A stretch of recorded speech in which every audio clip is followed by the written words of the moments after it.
జోలికి రావడం కాదయ్యా. ఇప్పుడు బాధ్యతగా తల్లి నీకు అప్పచెప్పింది, అది నువ్వు మంచిగా చేసే వాళ్ళకి అప్పచెప్పి పెళ్లి చేయాలి కానీ వాళ్ళు అసహ్యంగా మాట్లాడి చేసి ఇవన్నీ చేయడం ఏంటి? నువ్వు మంచిగా ఆస్తి కోసం అని కూడా మమ్మల్ని మేము అడగట్లేదు మేడం.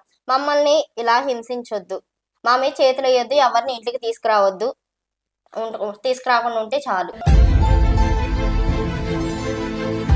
మరి ఏంటయ్యా?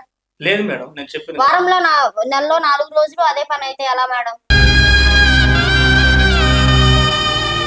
మేడం జరిగింది జరిగిపోయింది. నీ పిల్లలు అయితే నువ్వు ఇట్లా చేస్తావా? ఇప్పుడు నా పిల్లలైనా వేరే వాళ్ళ నీ పిల్లలు కాదు కాబట్టి నువ్వు అట్లా చేస్తున్నావు. నువ్వు మేడం కన్నబిడ్డలు అంటున్నారు కదా, తన సొంత కూతురుని వాళ్ళైతే ఆయన అలా చేస్తారా?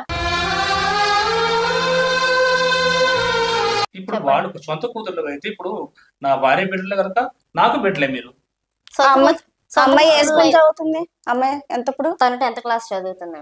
రోజు నువ్వు ఎన్నింటికి వెళ్ళి ఎన్నింటికి వస్తావమ్మా? నువ్వు మార్నింగ్ 7కి వెళ్ళి 6-7 వస్తావు. వచ్చిన తర్వాత వచ్చినట్టు నేను మంచిగా చూసుకుంటారా? నీకు అన్ని కొండం అన్ని చేస్తాడా? నేను మీకు డబ్బులు అయ్యి ఇస్తాడా?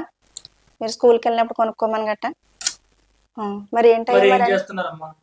నేను డబ్బులు ఇవ్వకపోతే మీరు ఎట్లా చదువుకుంటున్నారు? లేకపోతే మీరు ఇప్పుడు నువ్వు డబ్బులు ఇస్తామని చెప్తారయ్యా, నువ్వు ఇవ్వట్లేదు కాబట్టి చెప్తుంది. ఆ పిల్ల ఇప్పుడు అబద్ధం చెప్పట్లేదు కదా. నేను డబ్బులు ఇవ్వకుండా ఎట్లా బ్రతుకుతున్నారు వాళ్ళు?